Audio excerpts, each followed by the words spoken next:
Same thing.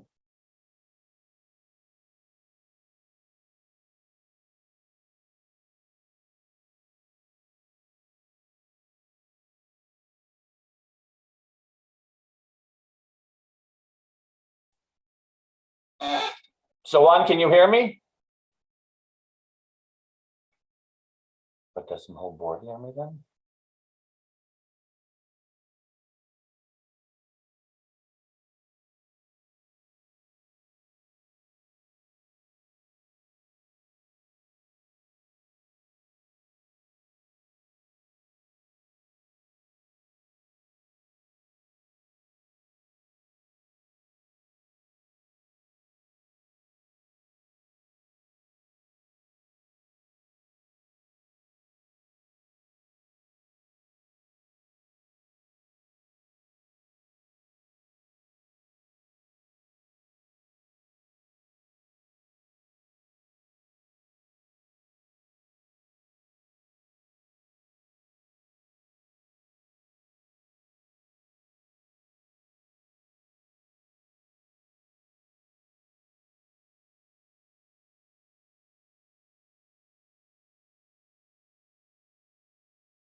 6:30 if you want to start. Let's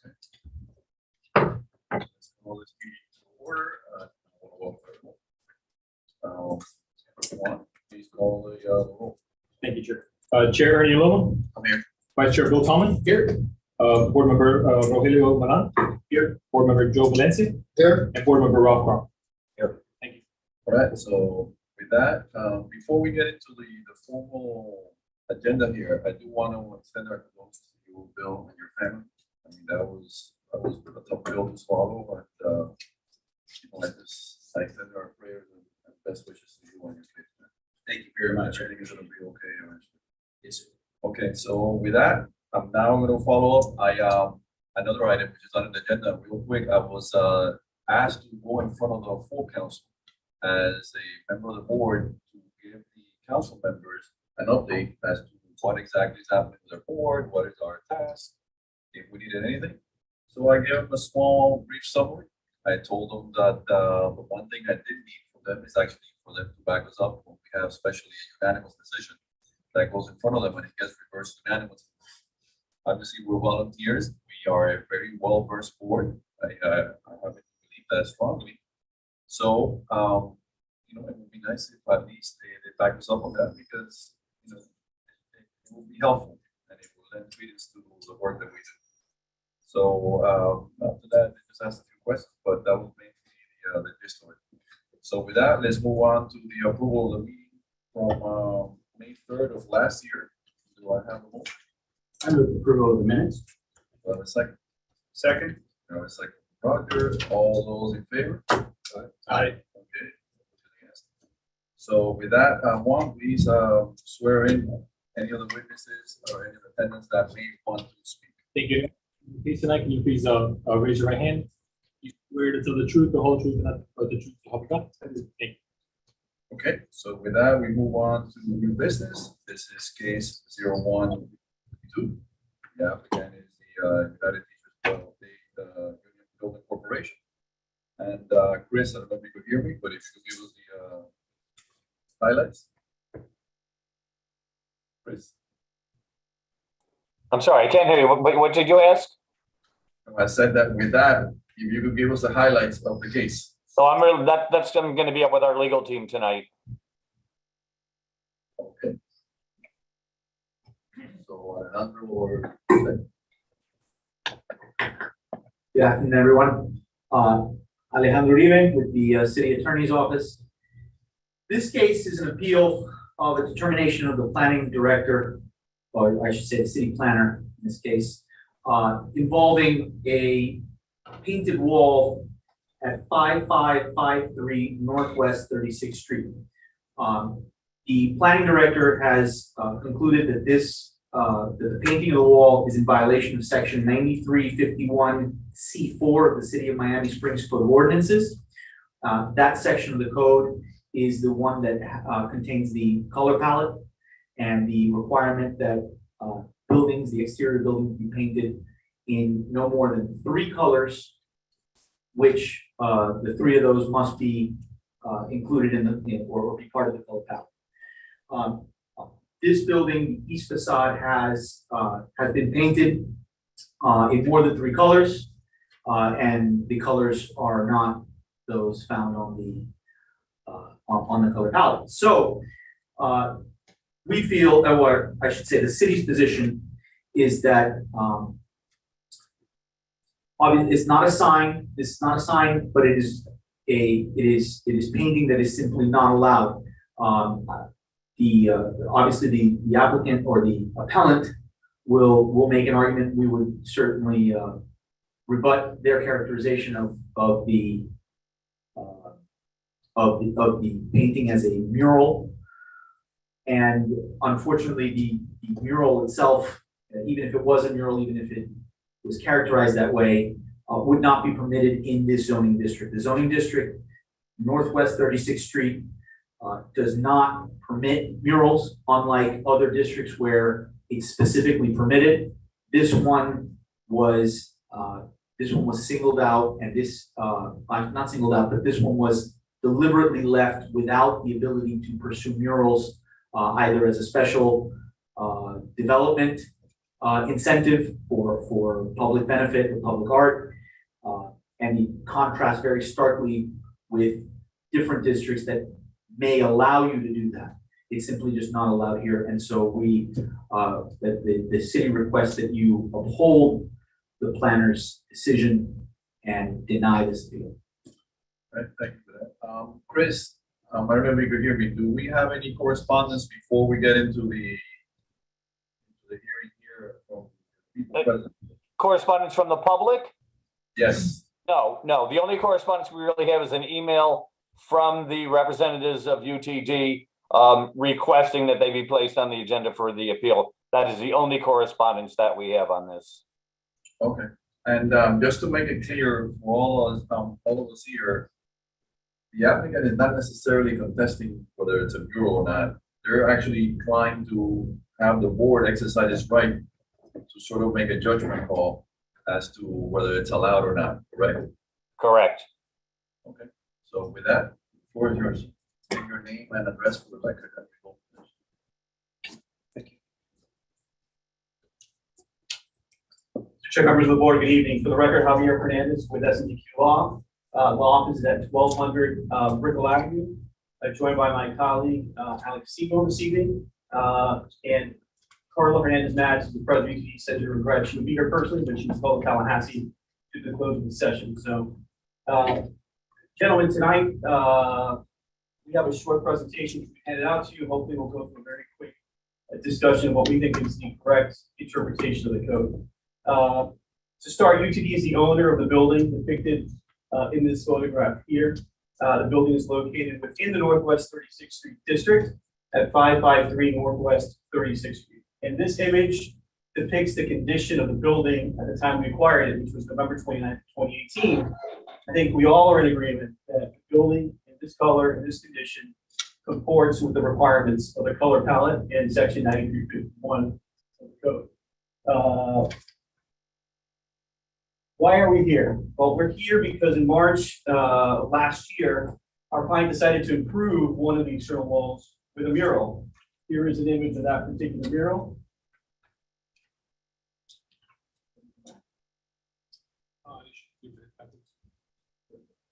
So this is the mural in question. It was again added to the facade in March of last year, and with the exception of some unauthorized alterations, remains substantially in this form today. On March 25th of 2001, the city issued UTD 4 notices of violation. The first three regarded violations, alleged violations of section 13050, which is the signage regulations, for improper size of a wall sign, improper placement or width of a wall sign, and improper construction of a wall sign. The last violation, which was the only one that remains open, is of section 9351C4, where they allege that we used colors that authorized the color palette and exceeded the total number of permitted colors. On November 2nd of last year, this item was brought before the Code Enforcement Board. After lots of discussion, due to the complexity of this issue, the board basically did not enter an order, but gave us direction saying either come into compliance by February 2nd of next year, or seek alternate relief from a board with the city competent jurisdiction, which is why we're here today. We believe this is the proper forum for relief to address this particular issue. We have since gone back to the Code Enforcement Board since the item was on schedule timely, and we're given additional time to come into compliance. So that is the posture of the matter today in this process. Now, as you'll see, consistent with our submission of a request for determination, we finally received a response from the city. That response was promulgated by Mr. Hyde on the 22nd of December. It was forwarded to us on, I believe, the 30th of December of last year.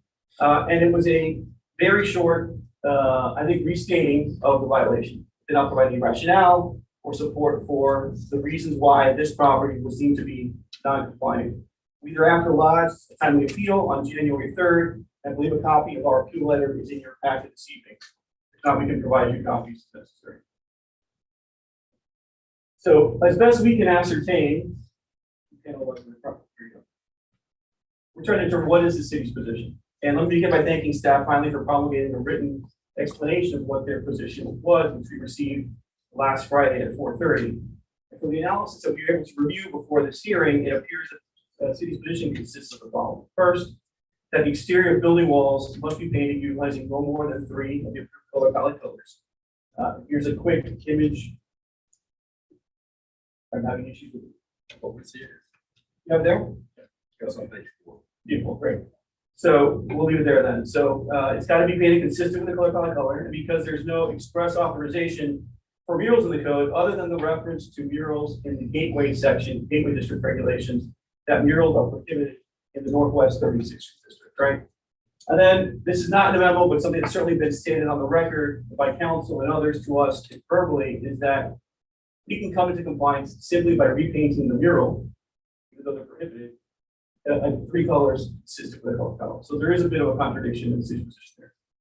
What is our position? Well, we believe the city's position is an error for 2 very simple reasons. First, their interpretation departs from the requirements of Florida law. And secondly, their interpretation is inconsistent with their own past practice with respect to the regulation of signage. Okay. Let me bring this case. I can go back one slide. So the seminal case with respect to the interpretation of zoning ordinance is Rinker Materials versus the city of North Miami. And it sets forth 3 very clear principles that should guide a body like yours, a planning director, or anyone else seeking to interpret a city code. First, it says that statutes, codes, must be given their plain and ordinary meaning. And then we have to assume that the legislature, in this case the city council, knew what the meaning of the language they were using. Right? Secondly, it says that ordinances should be read in a way that makes them valid and constitutional, right? We want to make sure that we give full authority and effect to the rules promulgated. So we read them for that purpose. And lastly, because zoning regulations diminish property rights, right? The words used in zoning ordinance should be given their broadest meaning, particularly when there is either no clear intent to the contrary or no express prohibition, and that those words should be interpreted in favor of the property owner. Again, their property owner's rights are in question. They're being limited by the zoning regulations. So some deference when there's ambiguity should be given to those property rights. I call this the tie goes to the runner rule, right? If you are a fan of baseball, as I am, right, when there's an ambiguity or is a close play at first as a tie, right, deference is given to the rights of the property owner when interpreting the applicable. This particular case has been reaffirmed on many occasions. We just illustrated one here, which is a Miami Beach case. And basically here you have an apartment building in Miami Beach versus 100 Lincoln Road, where there's a requirement for parking, providing parking for the units. And because that building owner was also taking the surplus parking and offering it for public parking, the city found in violation of the zoning ordinance and said you cannot offer parking to third parties. Well, in fact, the court said they can because there's no express prohibition that goes on that kind of a practice. They met the requirements. They're allowed to offer parking to third parties so long as they're meeting the requirements of the code, which they were in this case. Now, what does section 9351 actually say? So we'll bring up the section in question, right? And it says, again, you have to comply with the color palette. And it refers to the exterior of commercial buildings. We take no issue with that. Again, we noted that we painted the building consistent with the color palette. Now, where we depart with the city's understanding is that you can improve the building with a sign, okay? A mural is a non-commercial sign. It's recognized in your signage regulations. And so when you apply a mural to an exterior wall, it ceases being a wall. It becomes art or some other form of non-commercial signage, right? And so that is basically the issue question. What is the proper characterization of this wall? Is it just an exterior wall, or by virtue of the change in treatment, has a character change? We believe it has. We believe this is a mural as recognized under the city's signage regulations, and we believe, right, that the condition that the code 9351 intends to regulate is this condition, right? It does not intend to regulate the colors and use of colors with respect to this condition, right? Oh. So it applies to just a untreated, unimproved wall. It does not apply to this particular condition. That's our position with respect to the matter. We also believe that the planning director's determination is an error because his analysis incorrectly concludes that the inclusion of the word mural in the gateway district language and the omission of that same reference in the Northwest 3060 district somehow can be led to conclude that murals are prohibited. So let's understand the purpose of sections cited by the planning director. Those are sections that expressly do not authorize a use. They authorize the conferral of a development bonus in both districts, right? In the overlay district, expressly murals are seen as an improvement to a wall that allow you to get the benefit of a 0.2 FAR bonus if you're building on the site. Now, we can argue about whether that same bonus is precluded for murals in the Northwest 36 district, but conceding the argument there, all it says is that we were seeking to utilize the bonus incentives under the Northwest 36 district would not be able to utilize it if we improve our exterior wall with a mural, right? The intention of that section is not to regulate or prohibit any sort of activity or use or signage. It's strictly a section that confers a benefit to applicants who are seeking to incorporate certain kinds of art in public places, right? Their reading would require you to say that, you know, other kinds of art, whether it's the use of stained glass, for example, in the Northwest 36th Street district, would probably simply be illegal as well, because it's not expressly authorized in our section of the code. So each district, furthermore, has express regulations on permitted uses. They have express regulations as to what signage is approved. And curiously enough, both sections, for the overlay district and for the Northwest 36th district that we're in, refer to section 153 as the controlling regulations with respect to signage. And in those sections, there is no express prohibition on murals in either one. So if the city had intended to expressly prohibit murals, it could have incorporated very simple language in either district to say murals are not permitted. But that, it does not say that there. What it says is, please refer to section 150.30 for the signage regulations. And what does section 150.30 say? Here are the standards I mentioned before. Again, this is the language of the overlay district that the planning director relies on. Again, this is for the conferral of FAR bonuses. It's not the authorization of the underlying improvements. Here's a section for Northwest 36th Street. Again, this is public art. Public art, more ambiguous term. You could read that to say murals are permitted. We're not even going to go there. But again, the point here is this confers a bonus if we were trying to get 0.25 feet of additional FAR, and we said a mural is the way we wanted to do it, there might be an argument as to whether or not we were entitled to that bonus. But it's not saying that murals are prohibited. So what does section 150.30 actually say as well? Well, it has a definition. Sorry, my apologies.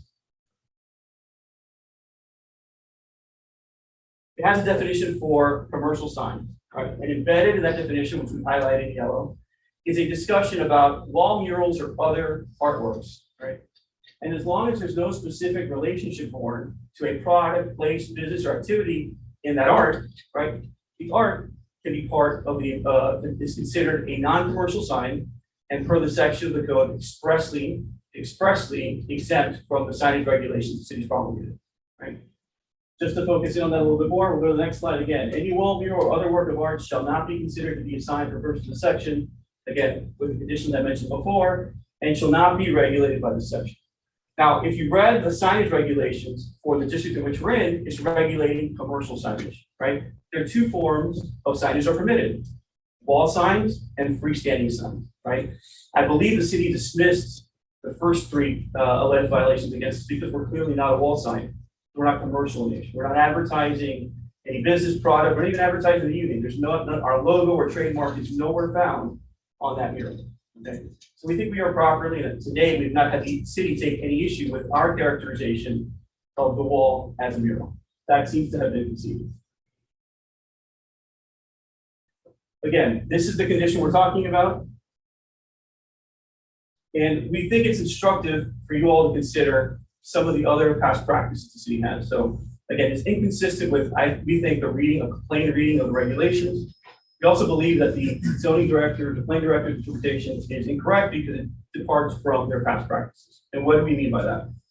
Well, specifically, we asked for a public records request for signage permits approved along the Northwest 36th Street corridor. After some back and forth, and we provided some specific addresses, we got about 4 or 5 different permits back. And we were looking to see how the city analyzes with respect to commercial signs that require permits compliance with the color palette. And to our surprise, none of the building permits, none of the permits for those signs have any reference to compliance with the color palette, right? So again, if we're gonna read an ordinance to be constitutional, right, giving its full effect, you have to treat non-commercial signs and commercial signs similarly with respect to permitted colors, right? You cannot have an arbitrary difference, or otherwise you're discriminating against art, right, in favor of commercial signage. So one of the signs, which is directly next to our building, the BKS building, we pulled that application number 16-435 for 5465 Northwest 36th Street. And it contains no reference to the color palette or compliance with the sign is approved for 2 colors, so that would comply supposedly the city standards. But it has, one of the approved colors is a king blue, which is nowhere listed as an approved color under the color palette, just to illustrate the point for you all.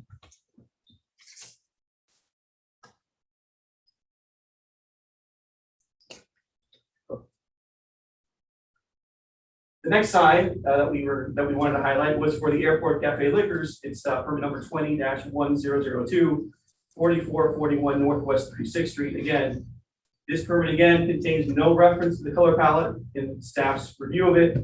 It has 5 colors that are authorized. The only authorized color is white. The other colors, red, yellow, blue, and black, are not approved colors with the color palette. Again, so what does this tell us? What does this tell this board? It tells us that when the city is interpreting or reviewing signage, it's not applying 9351, right? It's applying the regulations in 150-30. And what do those regulations say with respect to color for signage? Well, it doesn't limit the number of colors. It doesn't specify what colors are approved. What it says is we want a harmonious theme in the colors on the signs that are placed on buildings, right? So they have a harmonious aesthetic as opposed to having hodgepodge signage. We have multi-tenant buildings, right? We want to make sure that there's a continuity of colors in the signs that are erected on those buildings. So what's particularly troubling about the planning director's determination is that if we adopted it, again, you're rendering the application of your signage orders unconstitutional because, again, there's a lack of equitable treatment between commercial signage, which is not required to adhere to 9351, and non-commercial signage, which apparently you're saying has to comport with the requirements of the color palette and the number of colors that are permitted. So I'll bring it home now because I know you guys I want to take more of your time than I need to. Our conclusion is we believe that the city's interpretation misapplies 9351 because first and foremost, it departs from a plain reading of the city's regulations, right? Where there's any ambiguity, if any ambiguity should be resolved in favor of the property owner. Again, going back to Rinker, tie goes to the runner in this case, right? There is a tie. And that misapplication the application 9351 clearly applies to walls, but does not apply to a particular mural, right? It also departs from a plain reading of the code and mistakenly concludes that the absence of the word mural in a bonus section that does not authorize the use, authorizing uses, does not authorize any particular signage, should be read to say that murals are prohibited. That I don't think is a proper reading of the text of the code. And lastly, it fails to interpret the code provisions in favor of the property owner, right? Again, tie goes to the runner here. If there's ambiguity, if there's a lack of clarity, as long as it does not run against the clear intent of the regulations, right? It should be resolved in favor of the property owner. So with that, what we would ask of this board is that you reverse the recommendation of the planning director, the determination of the planning director, and recommend to the city council that it affirm our request for the determination and find specifically that the images, words depicted on the eastern facade of the UTD building constitute a mural, number one. Secondly, that such murals can be properly erected within the district without a permit, consistent with section 150-30B, 150-30LI for L1, and section 150-164G17. And lastly, that section 9351 of the city code is inapplicable to murals and only applies to exterior unimproved walls. And with that, Mr. Chair, members of the board, we conclude our presentation and I'm happy to take any questions you might have. So before we do that, actually, would you like to speak also before we get into the discussion of the board? Nothing. Okay. So I do have one question for you is that you've made part of your presentation on the premise that the city planner has told you if it's a sign, and therefore the color palette applies or not. However, I don't read anything on his determination or even in yours that he actually was arguing the point that it was a sign. He was arguing a point that it was a wall, therefore the color palette applied. So I think you have a stronger case if you actually apply the point or argue the point that because of omission in the code, murals are allowed. And then we could have that discussion. But the fact that you have made the point about its sign, having to have, and then you compare it to adjacent properties with signs. I mean, if you look at those buildings, they're actually in compliance with the color palette because it applies to a wall. The sign is a sign, and actually even the area that you have highlighted actually says that it's not, it doesn't constitute a sign, therefore the sign regulations don't apply to it.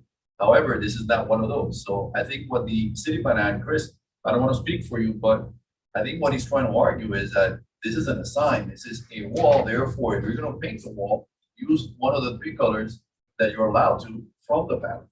And that argument, then you could have that argument as to, you know, hey, okay, so take that aside, and then let's argue the point of by omission. And again, I'm in a business where similar things happen. You know, we miss something in specifications, and the fact that it's been omitted, sort of like you said, the tie goes to the runner. So, you know, but that's a more stronger, I mean, a stronger point. Well, that's entirely That, you know, but I don't think Chris in any way has actually mandated that because he considers it a sign, it needs to then be in compliance with the palette. I think he's saying it's a wall, and if we're gonna be a wall, now let's comply with the regulations of the wall. So I want to just go back, if I may just interrupt you, I apologize. Sure. I think No, no problem. you're doing a better job maybe than I am of pouring your point for us. And that is, if I can go back to the language of 153.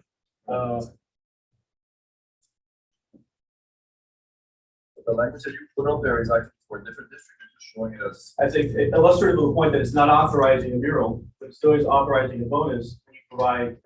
Correct. If that district actually have bonus points for art and book, which is really the intent of that section. Correct. That section is for the Gateway District, where we were enticing the developers, hey, provide some art. And actually, if you look at it, even a mural, although it is defined, it is actually included, it's not the preferred option. When you actually read that entire section, you see what they're, you know, what we're trying to do there is actually try to get some, you know, whether it be a statue or Fountains or stained glass or something other. that, right, not necessarily a mural, although the word mural is in that section. But, you know, that is a separate, you know, district classification. So we're now in NW36, which is, as you all know, is on this side. And it's, yeah, so, but again, I just wanted to make that point. So I think our thrust of our argument is that in fact, city has not regulated first expressly whether it wants to have murals or not in any district. Right? Not say that. The expressly part, you know, I'll rent. It is not expressly regulated. But then again, obviously there are some legal, you know, definitions that obviously I'm not, you know, I'm not an attorney. Sure. But obviously that's why we have 2 of them. But, you know, I just wanted to make that clear because I don't want the discussion to go towards whether a sign complies or not, because it's has nothing to do with a sign. Well, This is Chair, we're painting a wall. I think to your point, it's not assigned for purposes of the regulations of section 150-30, because that's how the code is characterized, right? It said that we're not going to regulate non-commercial signs. That's what the code effectively says in the highlighted section. And a wall, mural, or other artwork is a kind of sign that's recognized as a sign in this section, but they've said we're taking it out from under the regulations. So if you look at those regulations, section 150-30, for our district says, here are the kinds of commercial signs that you're permitted to have. It does not say you cannot have a mural, right? So again, the point of omission, I agree, that is our strongest point. That's why we highlighted the case law that we did. But we also do think that it is properly characterized as a mural, and that is a form of sign that's not regulated by the operative section. Yeah, then at some point, and then it becomes sort of a legal interpretation as to whether omission is a valid enough argument or not, but, you know, the legal minds obviously have that. But before we get to that point, I'll open it up to any discussion from any board members. I have a couple of questions. Sure. So the signs that you showed in the buildings in the adjacency of the around 36 that you said do not comply with the color palette. You know when those signs were originally made? The permits, Mr. Chair, and the chair were issued by my review of the records 2016 and 2020, and so they were erected after the color palette ordinance, and that's why we were looking for permits after the adoption of that section. Yes, sir. But again, I think No, it's just a question I had. I guess. right, no, but I think didn't- the intent of the color palette is for the wall painting, not necessarily the color sign, because what happens? We have a hotel across the way which happens to have a red logo, and the sign is red, and it doesn't comply with our color palette. However, it is the No, logo, it's just a simple so question. it's That's it's it. I not just to didn't- regulate the sign colors, it is to regulate the painting of the building, which is. I'm not, my question is not about, it was what the timeline was. And speaking of timelines, March of 2021, the United Teachers of Faith came and asked or told the city that they were going to pay the side. We know that we can't do that. That's why they went ahead and painted it. So if I Is may, that through correct? the chair, I think there was made for formal council person. And what we surmised from our plain reading of the code was that again, this section 15030 says what kinds of signs require you to pull a building. Yeah, but pardon me, but Yes, sir. I'm reading what our city planner or the person that wrote this document said. So it says on March 10th, 2021, a building permit, department employee in the Code Compliance Division was contacted regarding the interest of the United States, the United Teachers of Faith in painting a mural on a wall of the United Teachers of Faith building. This was then discussed with the city planner, who made the decision that the mural was not permitted. So that was, is that not factual? That is factual, but after the fact. And so when we made the inquiry, no response was provided. The mural was painted a week after the mural was inaugurated, for lack of a better way of saying it. The violation was issued. At that time, I believe the determination that the planner was referencing, his memo was made. So what was the mural painted? Early March. I believe, I used March 18th because that's the day that I have in public record where the mural was an event commemorating the mural. So March 10th, you guys came when they told you no, and on March 18th, you guys. We didn't, I don't believe we were told no. We're not, That's what No, I'm but reading. hold on, I asked if you wanted to speak, you said no, so you can. Correct, but So no, but circumstances go ahead, change. or you can get up, you can say your name and speak, but unfortunately, we have to get you on the record, because this is a. I understand. I'm sorry. Could you So just state your name? My name is Jeffrey Garcia. Thank you. Do you swear the testimony you should give is the truth, the whole truth? Yes, absolutely. Joe, Ms. Valencia, Go ahead, just- for my familiarity. I understand the confusion of this, and this has actually come up several times. And when it first was put into the record, we were cut off from speaking about it. We were trying to point out that that was not accurate.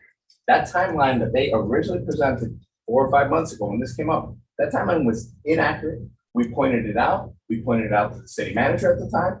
It was not accurate. That is not the way the events unfolded. We reached out and we spoke to a councilwoman at the time. She was currently in council. She told us what our lawyer's interpretation was, which is that it was not covered under the statute. And therefore, there was some ambiguity as to this. So this is on March 10th or March. It's actually earlier than that, to be honest with you. It was like March 1st, to know the truth. Okay. And so, actually, it's probably late February because we had the conversation, then we painted.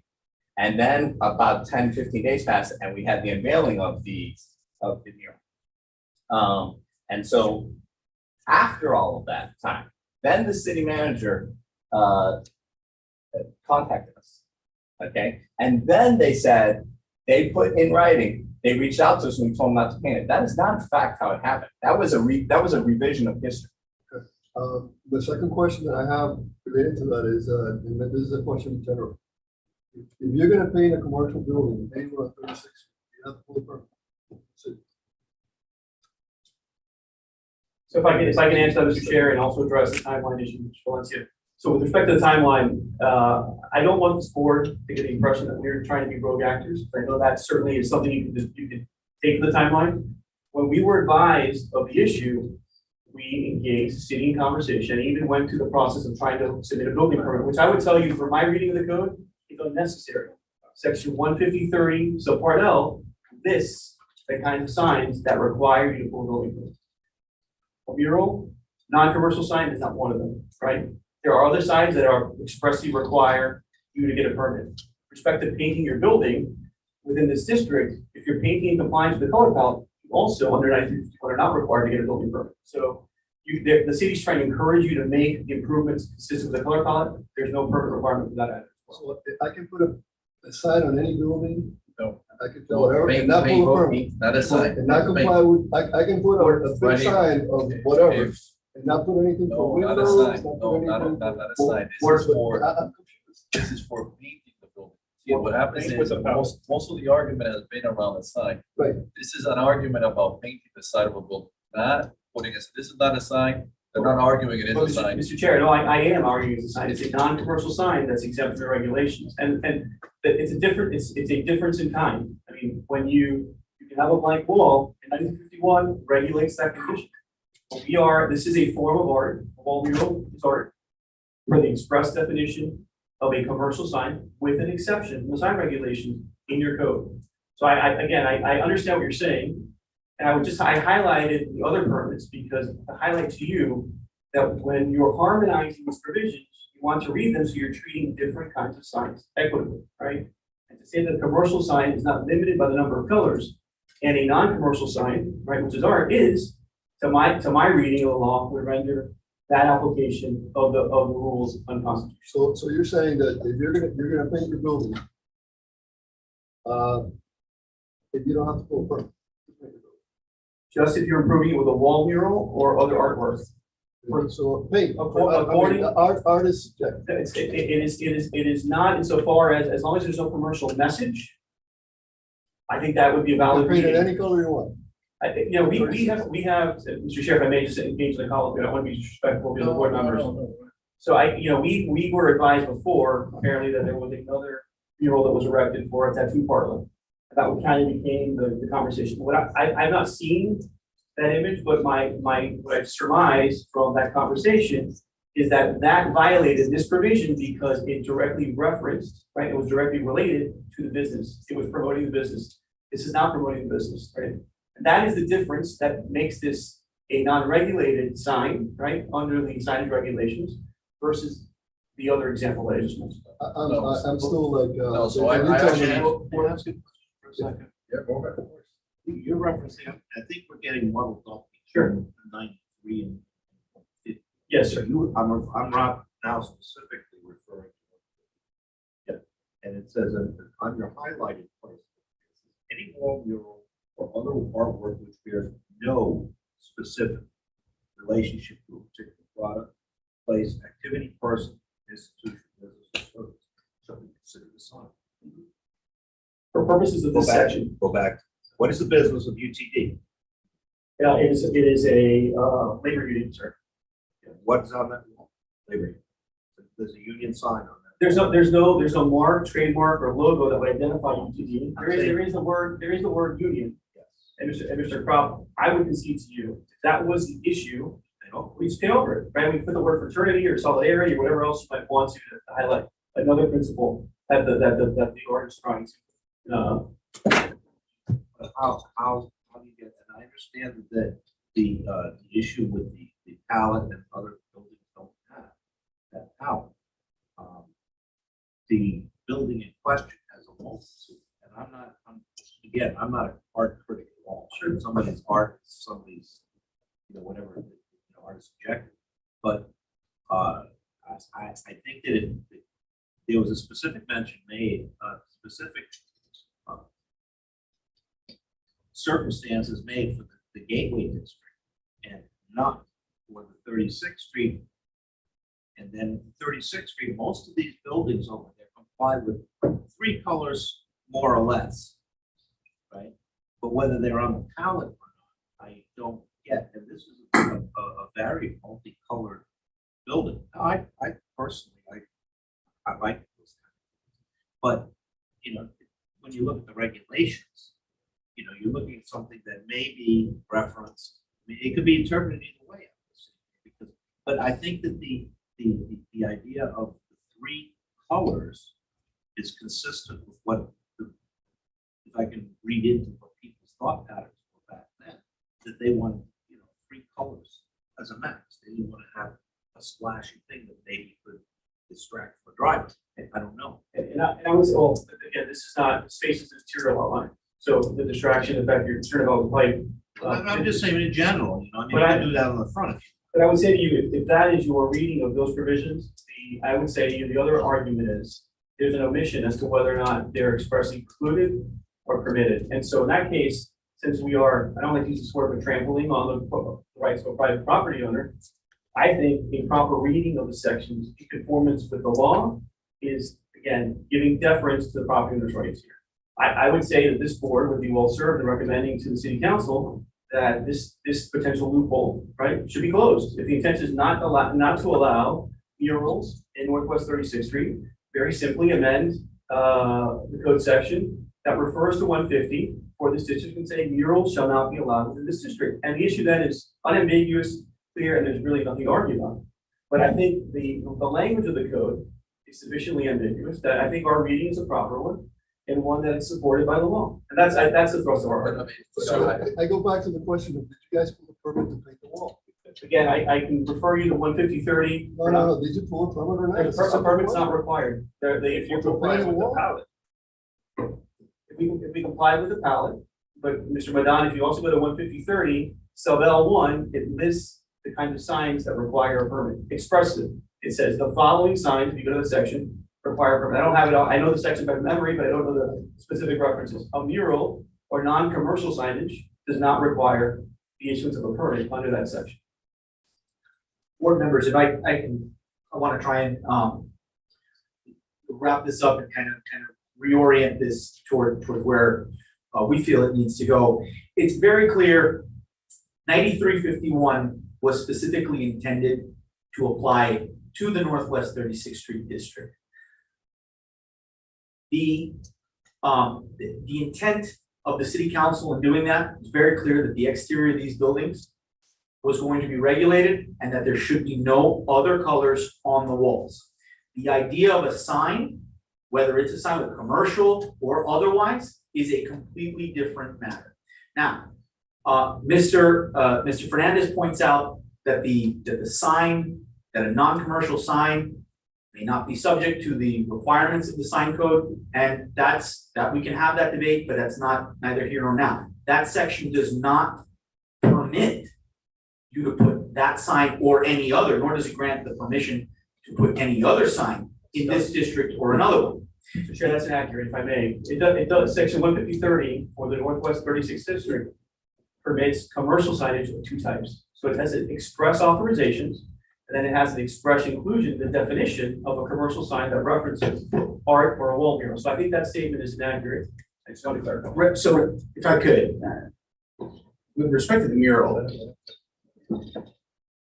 just one more point that we can see in contrast and read together with the entire intent of what the city council wanted to do in restricting the Northwest 36th Street district to these color palettes, and then later on, or in another section of the code, note that, hey, over here, we're going to allow you to do murals as part of new development to gain, as Mr. Fernandez said, the bonuses, which, by the way, are going to have their own permit process, and they're going to have their own design review, and are going to be subject to review before they go up, and in sense become part of a permit application and a larger development activity. They could have copied and pasted that exact language and put that in the 36th Street district. And you read that in conjunction with the fact that they are trying to control the exterior appearance of buildings in terms of the colors that are allowed on the wall. It is an absolutely clear intent by the city council to not allow this type of painting on the walls of the building. Sure, if I may just rebut very quickly, and then I'll happy to take Mr. Tolman's question. He has one. I think that is one reading of the code, certainly, but 164 versus 170, right? Public art is not defined in the code as I understand it, and is frankly could include a mural or many other types of art, fountains that are actually mentioned in the companion section. So I don't think that language by its omission precludes anything. What's intended, again, the intent of that section as written in black and white, and that's the only intent that really matters, legally, is that it's intended to confer a bonus for a particular kind of improvement. So, all right, so I think we're moving on from the argument that a mural is a sign. It's clearly, plain text reading says that it's not a sign. With respect to the overlay district, it outlines, or it specifically enumerates a mural as art in public space and a terminology that we use, creative excellence standard. Something, creative excellence is something we should be encouraging everywhere. And to the extent that these two districts are somewhat similar, I mean, would you agree that there is a process in the overlay district for getting an advanced approval of any art in public space? To the extent that you're seeking a bonus, yes, but you could not seek a bonus, and I'm not sure that that improvement would be included, right? You could basically, let's just put a mural aside, a fountain reference.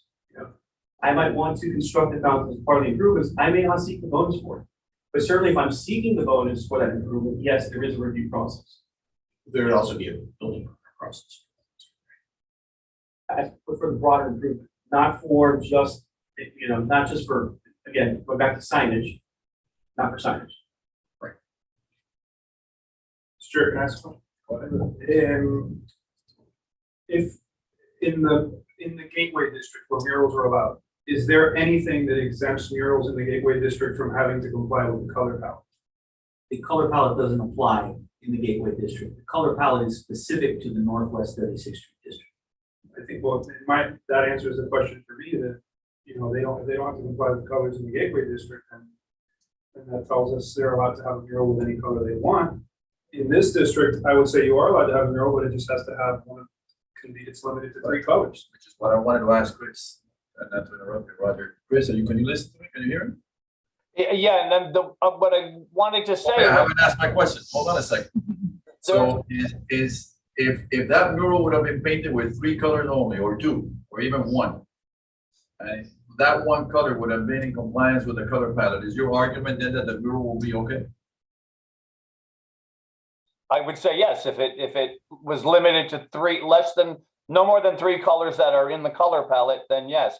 But it's not correct that there's no color palette for the overlay district or of the central business district in general. There are 2 color palettes. One is for the Northwest 36th Street zoning district. The other is for all other commercially zoned districts. So that would be our CBD, our NBD, Abraham, Airport Golf. They are all covered by the color palette, the non-36th Street section of the color palette. So there are 2. All of our commercial properties are covered by a color palette. Do we think that it would be our intention that if someone were to propose a mural in the overlay district, that it would be expected to be limited to 3 shades of the color palette in order to be permissible? No, I don't think so necessarily, because that's when we would look at, and that's something specific that we get to have a say-so on, whether we think that is appropriate, acceptable, whether it's of good design, it's worthy of that bonus, or is it worthy of a portion of that bonus that we've allotted for art in public places. So we would be able to take a look at that, and I'm not sure that we would limit it in that way. Sure, may I ask Mr. Hyde a question? Of course, thank you. Mr. Hyde, good evening. With respect to your last answer, if the property is not seeking a bonus, could they have a mural with more than the prescribed colors in the overlay district or the gateway district? You said murals are authorized in that district. Would they be permitted to exceed the color palette or any number of colors otherwise regulated by the color palette in that district? Murals, sorry to interrupt, but just. No, I think clarify that the murals are only mentioned as part of those, that design excellence, creativity and excellence. That's correct. It really would be for new construction or substantial additions in the overlay district of the central business district. That's the only place that they would be allowed. But are they precluded if there is no new construction or substantial improvement to the building? Yes. Those are performance. The murals are discussed as part of a performance excellence standard that would gain you additional FAR. So it would apply only to buildings that were seeking additional FAR through demolition and new construction, or through, say, for example, the addition of a second story or perhaps a third story onto a building. So unless they were taking advantage of the FAR bonus, the section on the murals would not apply. Sure, if I may, one more question. Mr. Hyde, where is the express prohibition set forth on murals that are not taking advantage of the bonus regime under the Gateway Overlay District? I'm not sure I understand that, I'm sorry. Where is the express prohibition on murals in the Gateway Overlay District that are not seeking to take advantage of the bonus regime? I don't think there are expressly prohibited. It's really more through expressly permitting them in the overlay, that for me, the implication is that that is where they're allowed in that district and not elsewhere. But to answer your question where it's specifically enumerated, I would say it's not. I'll defer to our attorneys on that, but I would not think that. The list of uses and prohibitions in the code is not going to be comprehensive, and it's going to be subject to the regional interpretation of the planning director or the city planner. Chair, again, I just want to hone in on the language for effect. Just the language in the testimony that your planning director just gave was the implication of the language, not the express text of the language. So again, I think applying the principles of rigor, the omission, right, in this case, I think legal to believe that the conditions are otherwise permitted in either district, whether it's in conjunction with a new building, substantial renovation of the building, or just simply because someone wants to add the art to an existing exterior wall. I'd like to take Mr. Fernandez's his position a step further and say that concrete patching plants are also not prohibited in the zoning code, or let's talk a spaceport where rockets are going to be launched. I'm just taking it to the extreme. That's not accurate, because there is a section with respect to signage, but uses there's a specific section that expressly authorizes specified uses in both districts. I don't think that's a fair Let me say this about this, because I don't want it to become sort of a discussion between attorneys. You guys are highly qualified, but you're actually firms.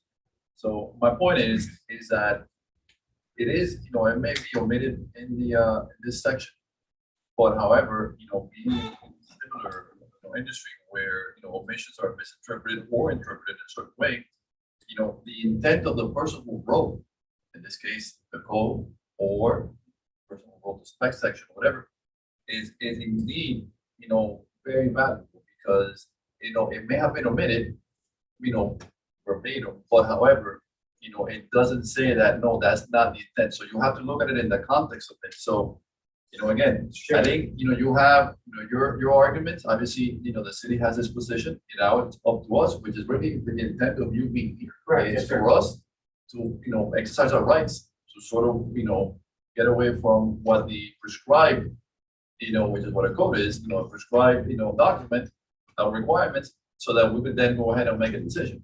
So, however, though, I do think that we can disregard the value of the intent of the person producing the document, because yes, you always miss something or not, but however, the intent is very valuable. So, with that, I don't want it, to become, he said, she said, obviously you guys will have the right form, if you so choose to argue that point. But I do want to ask my fellow board members if you have any additional comments before I entertain a motion or not. If we were to side with the appellant, would that open up the whole city to allow murals? People be able to paint artistic murals? No, but I think what it would serve as a catalyst for the city to actually put it in black and white, which is, gray areas of what, not to disrespect your profession, but this is what makes it one. If everything, no, seriously. I always tell my clients, if everything was black and white, you didn't need engineers to interpret the code, because the code will say, we just need a guy to read the code and do it. So, no disrespect, there, but yes, I would definitely, I think hopefully it will be the impetus for some change.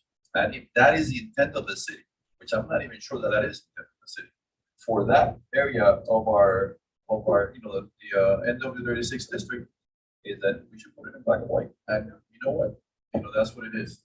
Bill, it looked like you wanted to say something. Well, I was just just to reiterate, I mean, it's pretty clear that city articulated, we place some value on having a presence of art in public spaces, and the omission, the express omission of murals in the 36th Street District, to me, doesn't suggest that they're not valuable in the 36th Street District, whereas somehow they will be more potentially valuable in the overlay district. And so, I also think that, you know, the expectation is that there would be some review, that there would be an approval process or a permitting process of some kind for any mural that was going to be painted anywhere. And so, you know, kind of with my colleagues who think that, you know, the council should listen to this and should, you know, take steps to make it more explicit in the code going forward. So, I mean, obviously, you know the drill, but, you know, obviously, if you recommend to the council, sure, and you have a number of days, we will have to come in front of them, and eventually they will make a final decision on what we recommend.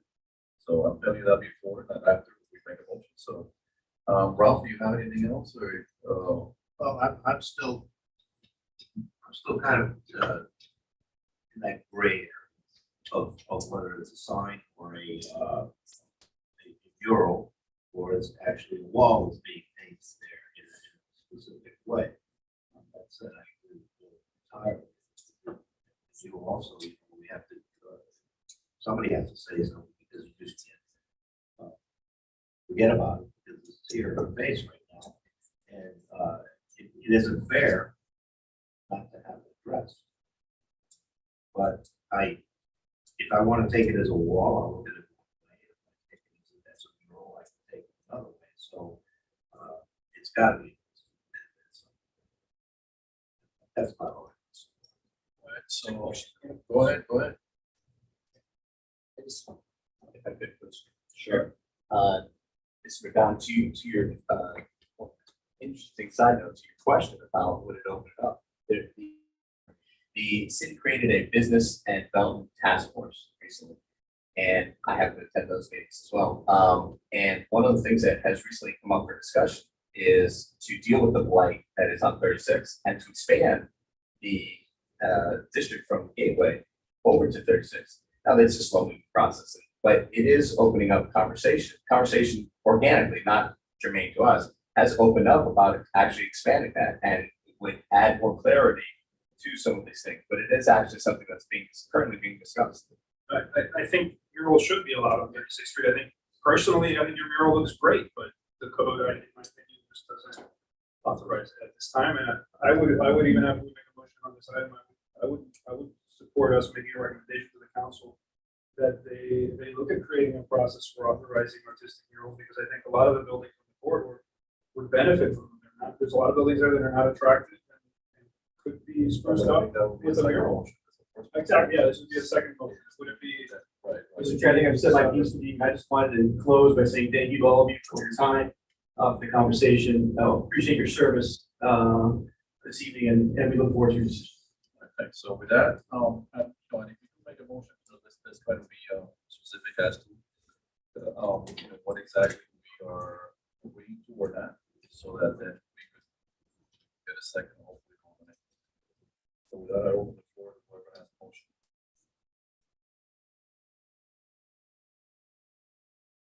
I'll make a motion that the city council upholds the city planner's determination, and that the United Teachers of Dates appeal be denied.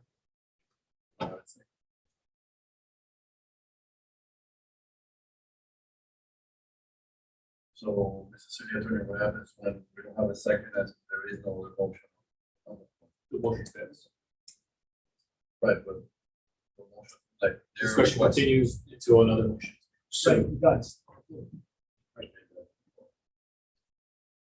I still have a question, which is, was a paint?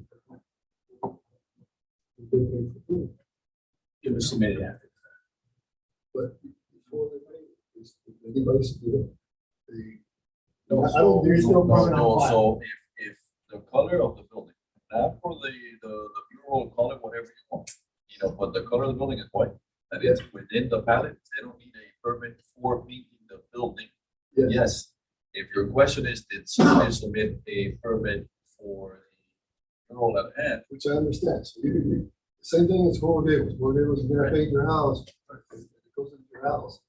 And you stay within the color palette of the city, you still pay the You still have to city pay for a for permit, it. because somebody has to go out there to verify that the color that you put up in the house, or the building, is the color that you applied. So there still has to be a permit application done, and a fee paid for somebody to go out there and verify. I think, that's That's the exactly. process. I just want to say it was a state law that preempted it for residential, but for. No, in Korea, we'll still allow it. This is my parents. Yeah. Just for clarification, for record, that's the facts. We do not believe, because of the language of 11530L, that we require to get a permit. Again, when you're painting conforming to the color palette, you're not required to get a permit either.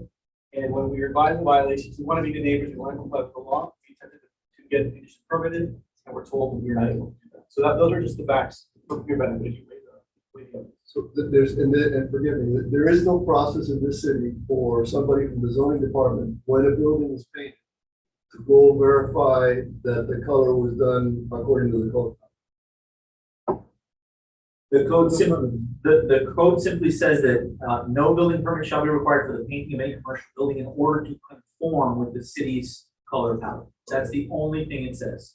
The only variance that would be permitted is in case the commercial building, due to some sort of branding, for instance, if you have a restaurant that has to have, that the walls, not the sign, Right. have to be a certain color, you can apply for a variance for that. And then it goes before the, I'm assuming that there's a board of architects anymore in the city, or it goes before them, and it goes to the council. It has its process. It has a process. That process was not done in this case. That process isn't applicable here because the painting that was done here was done not to the color palette, and it's not a requirement of some sort of otherwise branding where they would have gone with that variance. It's just not allowed. So, but if they were gonna do it, they would have had to go through a process and present it and gone through approvals and. Maybe I can say it better this way. If this were like if this were like the Gateway District, Right. they could do it, if the mural language was in there, which as we've gone over and over, it's not, they would have had to go before the design review and had the design reviewed and approved by the city prior to putting that in. And it would only be done in connection with either new development or expansion, or as Chris Hyde stated. So Let's say that I own a building on 36th Street and I want to paint it, and I don't want to paint it the color of the approved color palette. What is the process for me to go ahead and do that? as we read the code, you would not be allowed to, and you would get a violation.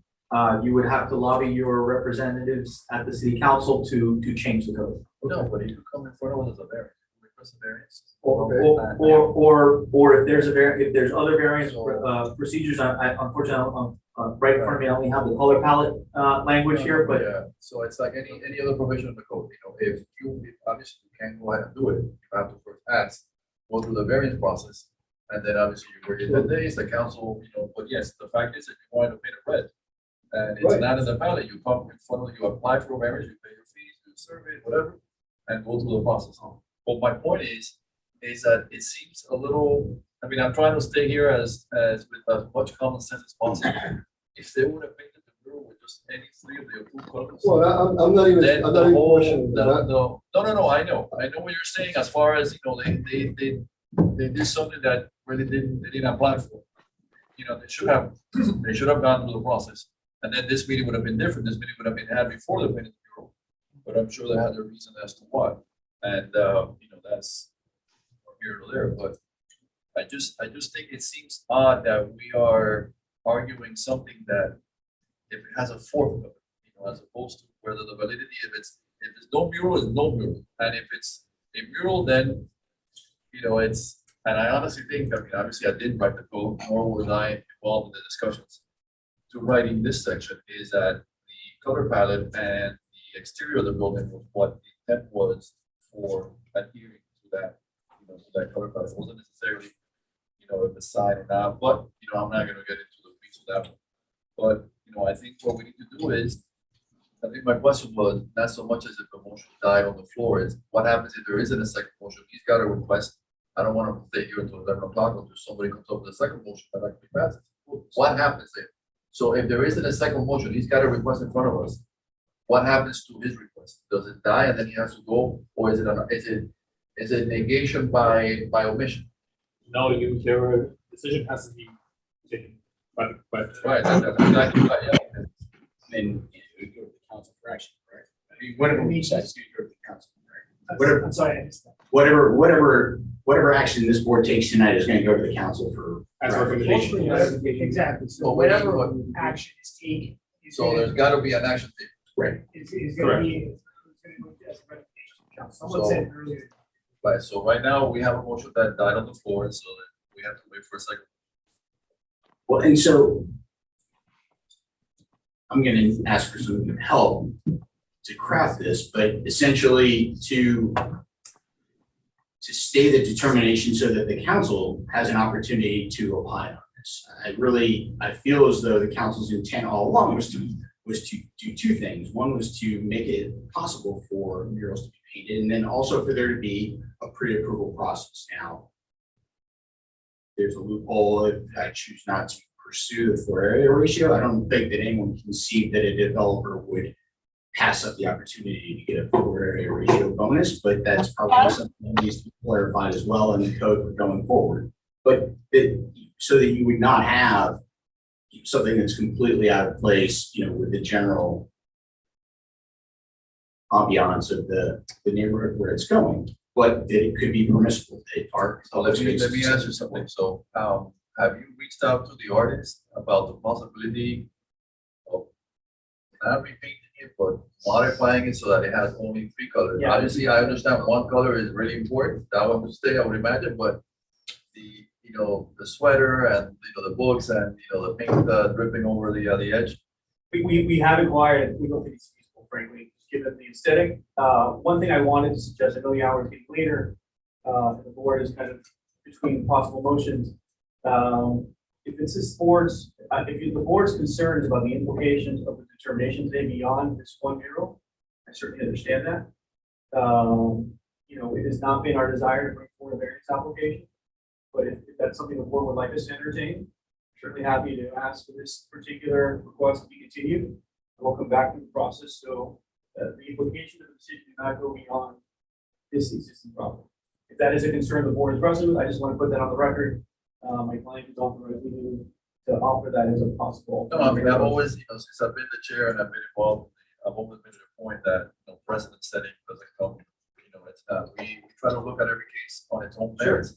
And, it's something that I went through when I was actually in your position, and I hated it through it at me when it was nothing to do with what I was doing. But so I've made it a point that, no, we look at every case for its own merits, and there are 2 cases, we look at both with, as they were separate cases. So precedent setting, I know in your world is a big deal. Yeah. And it should be, but this is.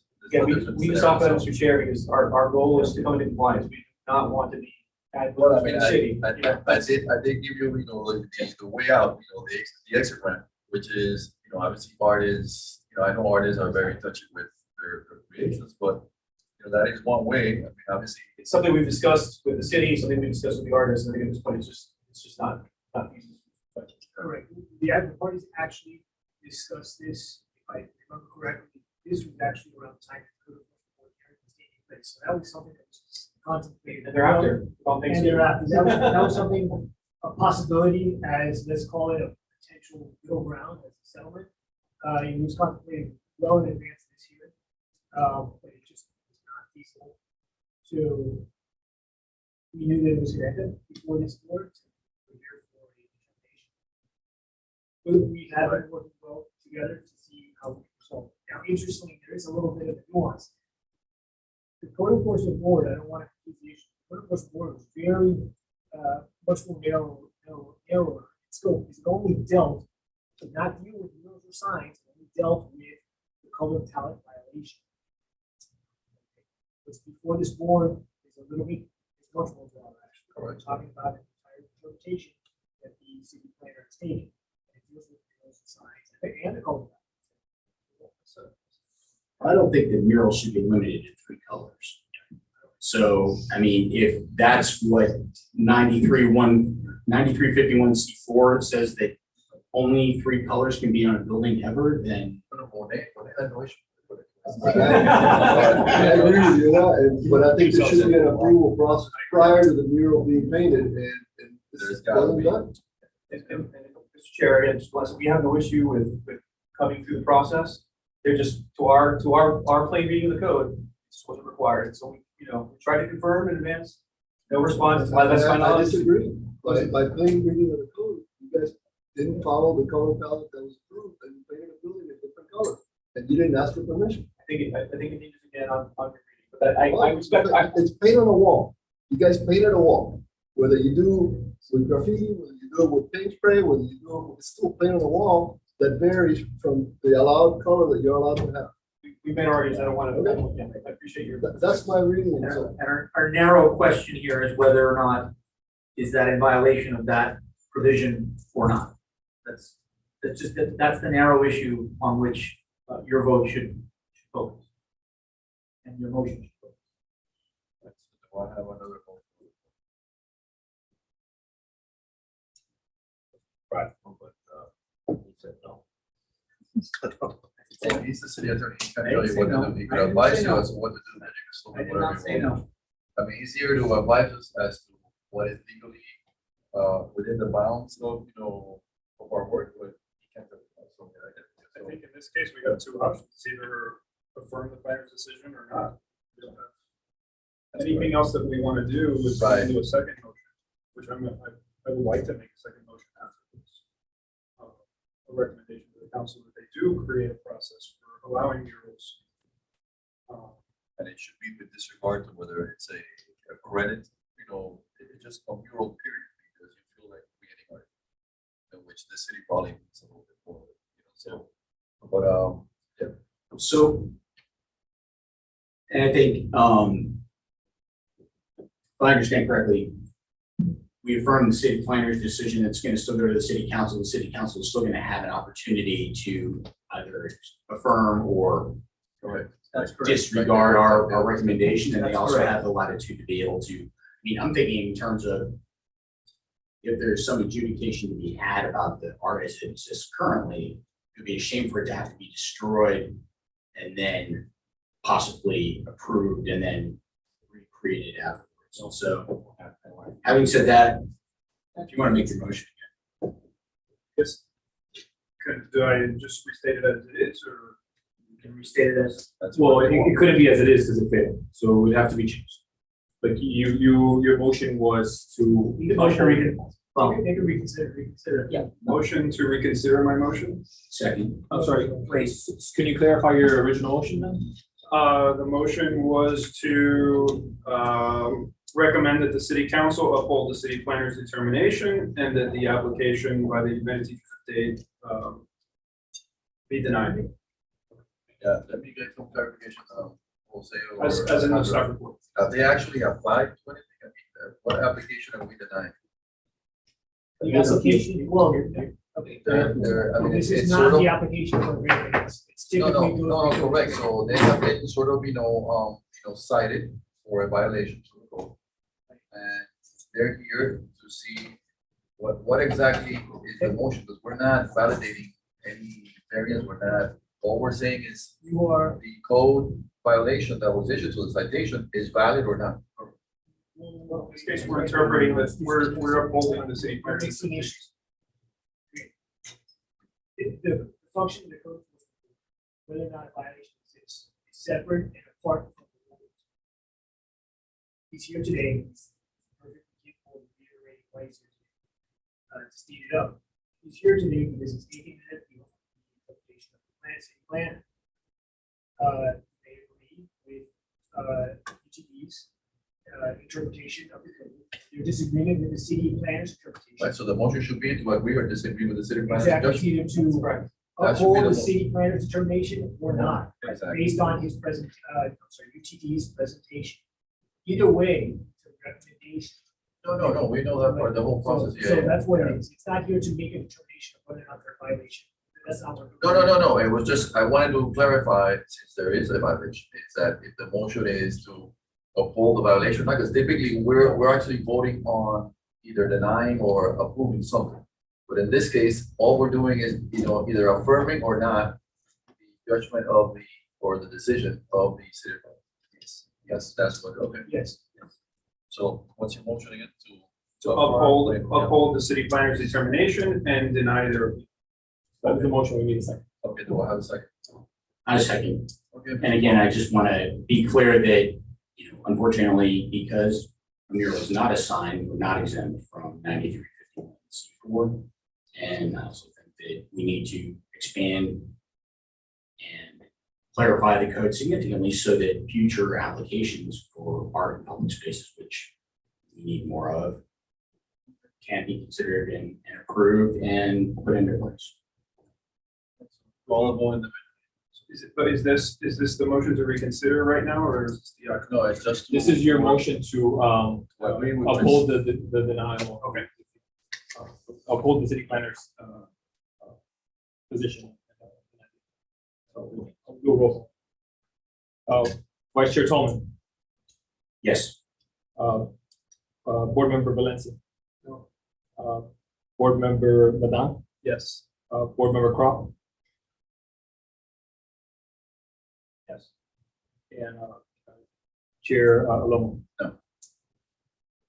So with that, you know the process. Thank you. Eventually, you'll be called in front of the council, and then you'll have another chance to argue your points. I do thank you for. Thank you in attendance. Right? For you to consider the other motion, we are interested in hearing the discussion. Thank you. Yeah, so, okay, so that motion, obviously did not pass 3-2. So do we have any other motions that my colleagues would like to? Well, I would like to make a motion that a recommendation to the city council separate from this item that they do create a process to allow murals and that murals be authorized, permitted, specifically permitted on the 36th Street corridor. Second. All right, all those in favor? Would you like, was that unanimous? It was unanimous. Okay.